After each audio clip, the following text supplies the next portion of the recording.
What is going on, guys? DBG here, and today we're going to be talking about the new cards in my team. I am freaking exhausted. I just woke up. I don't know why I'm so tired. It's 1:30, but I did go to sleep at like 5:30 in the morning yesterday, so it kind of explains it. I'm just exhausted, but I've got unnamed caffeinated beverage right here. If any company wants to sponsor me, I'll gladly do that because kind of need it.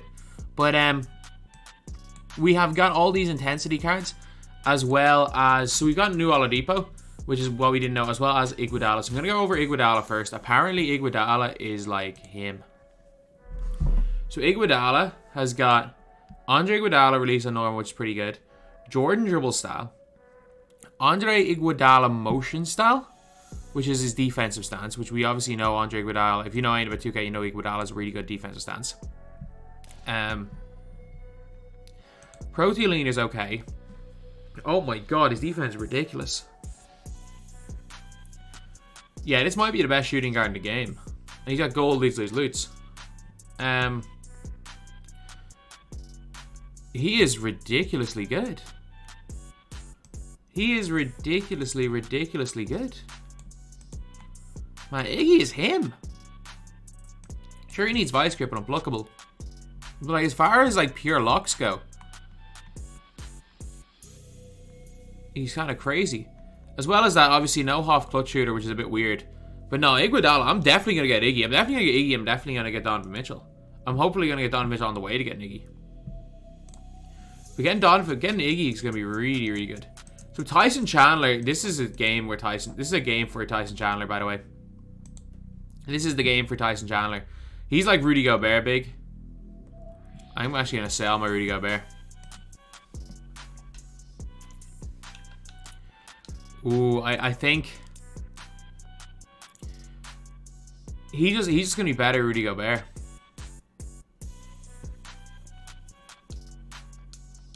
Which is kind of a crazy thing. So, like, I'm looking at my auction house right now, and because of Tyson Chandler, I don't see there being really much of a purpose in keeping Rudy Gobert. I don't know why I searched Diamond. He's like, if I can get me 30k for Rudy Gobert and then pay like 20k or 15k for Tyson Chandler, I'll take that. I will take that because Tyson Chandler's got plus like 20 something speed on Gobert. So like if I can get like even close to 30k for Gobert, I think, because I only paid like 25k for Gobert and I got enough use out of him. That like the like zero loss is fine. So I'd send Rudy Gobert to my auctions. I'm going to keep Levine because Levine's still him. But Rudy Gobert, because of Tyson, if I hadn't known Tyson Chandler was coming out yesterday, I would just sell Rudy Gobert straight away. I'm going to put up for like 27.5k and hopefully he sells because Tyson Chandler looks to be just the better player. Because player build wise, they're almost the exact same. Player build wise, they're basically the same. So if you want to get your Rudy Gobert, if you're going to run 2 Rudy Goberts, go for it. But like, if you look at Chandler's 7'1" is that big wingspan. I know his wingspan's not Rudy Gobert length, but Tyson Chandler has this huge player building game. And 92 interior, 58 steal, 88 block. He's got 91 offense and defensive rebounding. Comes with half anchor, go box out beast, pogo stick, 95 standing dunk. As well as that, he has got Marcus Morris jump shot. He has no real mid-range shot, no real dribbling, but he's going to be big. So again, the difference is that Gobert has the 8-foot wingspan. Like, that's where the difference really is that like Gobert's, or 7'8" wingspan, but Gobert's way skinnier. And in terms of like all around stats, Gobert's got better perimeter defense and a plus 11 steal. But I mean, passing accuracy does kind of matter, but you're not going to give the ball to him. So what are you doing? Passing actually affects passing speed a lot. And both of these guys are going to shoot similar from mid. Neither of them are going to hit threes. Whereas you get 21 speed and acceleration on Tyson Chandler, which I think is probably that little bit better. But yeah, and I just think he's just going to be a tactical downgrade right there. Marcus Smart, this is kind of most excited about today. Okay, in around what I expected, around 83 ball. He has got clutch shooter, leads, and a slippery off ball. He has also got half challenger. Okay. Just dunk. 80 driving dunk is big. Gold or silver bully. I think this will be a good card. Hot zones in the corners. You're going to want to use him as a cone, like. Trade dribble style. You're not really going to want to dribble with him. Even though he does have 86 ball handle this year. Last year he only had like 75 ball handle. No, he's going to be really good. I hope, hopefully, anyone who's saying Ruby Smart had like range extender in every single shooting badge. Like, calm it down. Calm it down. This isn't Ruby Smart from last year. But like, if I can sell my Gobert and buy these two guys for the same price, I'll be really happy. I'll be really happy because I do want to keep that like nest egg of MT. I don't want to hoard, but I do always want to keep that 100k nest egg. But he's a really nice secondary ball handler because he does come with trade dribble style. He has great defensive stance. He's got the Kevin Durant escape. And his ball handle's up at 86. Whereas I thought it was going to be in the 70s. So, he is a really good secondary ball handler. Then we have Zion Williamson. 82 speed, 82 acceleration. 74 3 ball. Half limitless takeoff. Only silver bully on Zion? What? No defense whatsoever. And yeah, this card sucks. This card genuinely sucks. I wish that I was out here saying, okay, yeah, this card's at least usable. No, he genuinely stinks. Like, Zion is not him. He is not him at all. Like, I wish I could be higher on him, but he's awful. He is absolutely awful. Zion, this is not... Maybe these Zions are good, but this Zion is not good at all. Ben Wallace, 80... Okay, they give Ben Wallace 83 speed and a 62 free throw. Okay, they basically made... This Ben Wallace fits purpose. He fits purpose. I still think his lack of shooting is a bit of a problem. But they gave him gold bully. 90 shot close. Okay. He's obviously not going to shoot the ball at all. But he's going to be the best defense player in the game. So they made him basically what the pink diamond was last year. Whereas I thought they were going to make him what the diamond was 2 years ago. No, I'll never use Ben Wallace. I will never use this card, but you better believe I'm going to hate playing against him. The only problem is that, again, he is undersized. You kind of have to run him as power forward. And... maybe you can get away with it if you want to run, like... If you've got Big Z at center, and you want to run him a power forward, and just put him guarding the other team's center, and if the other team run like a Kevin Love with Big Z on him, that works. You kind of need a shooting center beside him. You can't really run him with a Rudy Gobert, or you can't really run him with a Tyson Chandler. But he's really nice. Like, for what he does, I'm not going to say he absolutely sucks, because he's got half anchor, post move, lockdown, goal clamps, goal interceptor. Like, he is the best defensive big in the game. The only issue is that, look, he's such a bad offensive player that it becomes a huge issue. Using him becomes a big issue. He's so bad on offense. He's so bad on offense that he's a big liability. Now, this is the card I'm really interested in. It's Victor Oladipo. Because 6'4" is fine for a shooting guard. Oladipo's got 90 speed, 90 acceleration, 87 3 ball. He's a guard up, which I don't know what that shooting badge does. Volume shooter. He's got everything except limitless. Really good, really good on defense. Does he have glove? He only has silver glove, which is a bit surprising. He's got Oladipo release, pro dribble style, great defensive stance, Kevin Durant size of Kyrie crossover. Okay, he's the nice card. Like, if this card somehow, because he's really small, there's a possibility that he comes out at like 30-ish K. And for 30-ish K, you're looking like a worse Levine. I mean, he's sorry, no, he definitely doesn't have Levine in him, but like, you're looking at a really nice 30-ish K card. So like, if him and Ben Wallace are like 30k each, they're not even bad. They're not even bad options at all.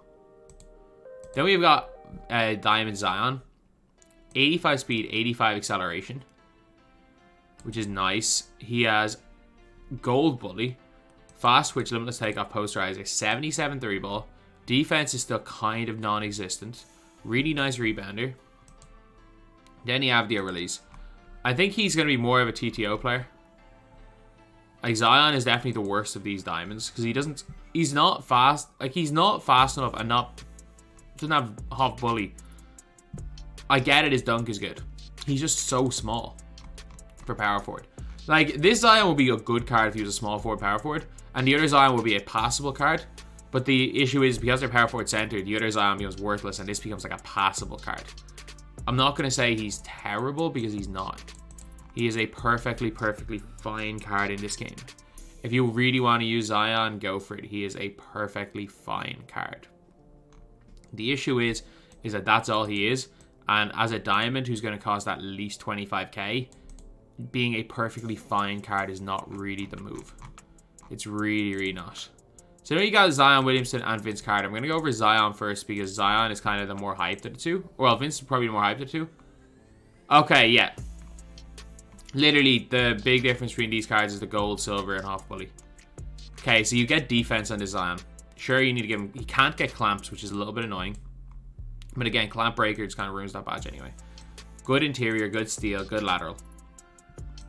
He gets a 97 driving, 90 speed, 90 acceleration. Still has all the same animations. He's going to dunk on everybody. Comes with half bully. Now, this Zion is better.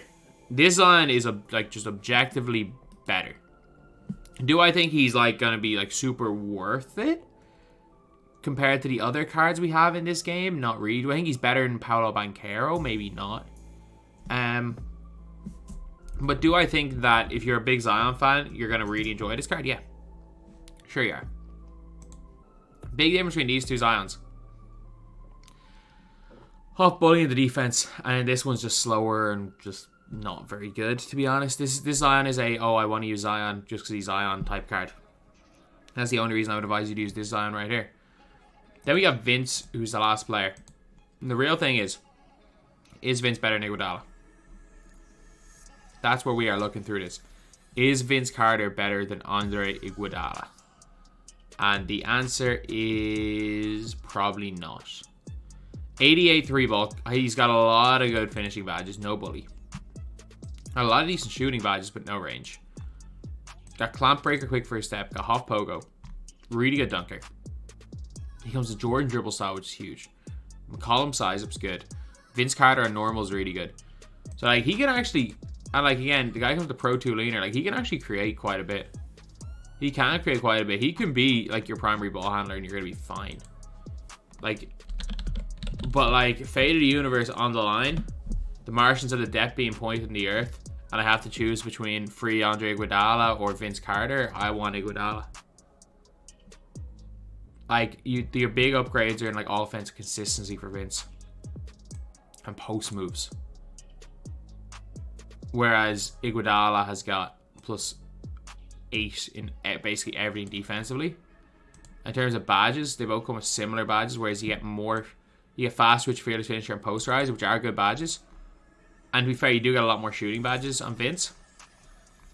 You just get half clamps instead of no clamps, and half menace, and silver interceptor.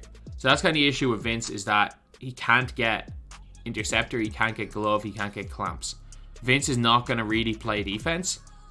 So Vince is probably more like Vince. The way the cards are is like Vince, because Vince can play defense, but he's just not going to be locked in.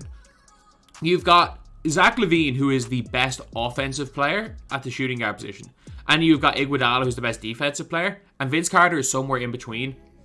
He's a better offensive player than Iguodala, but better defensive player than LaVine. So he's somewhere in between LaVine and Iguodala in terms of what he does. But I'm going to say he's similar level. The card that I want more than anybody is Iguodala. Like, this is the card that I want.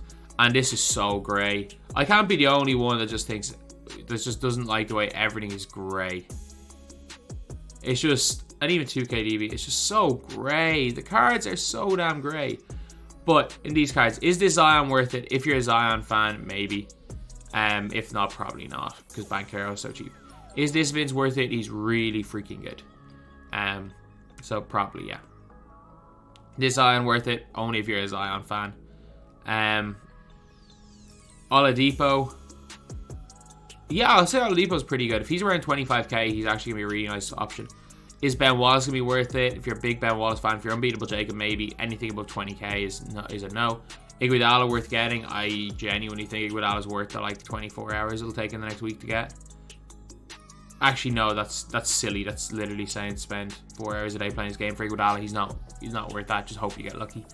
And is this Zion worth it? You have to be the biggest Zion fan in the world to use this Zion. He's not good. Like, this Zion's pretty decent. This Zion's not good. Is Marcus Smart worth it? Yes. Is Tyson Chandler worth it? Yes. So these two cards, as far as ranking the cards go, it will probably go Vince or Iggy, Vince. I mean, Iggy's not reading set. So we go Iggy, or we go Vince, this Zion, Oladipo, Marcus Smart, Tyson Chandler, this Zion, Ben Wallace, then this Zion. That's probably how I'd rate them. So that's the video. Thank you guys for watching. Please like, comment, and subscribe.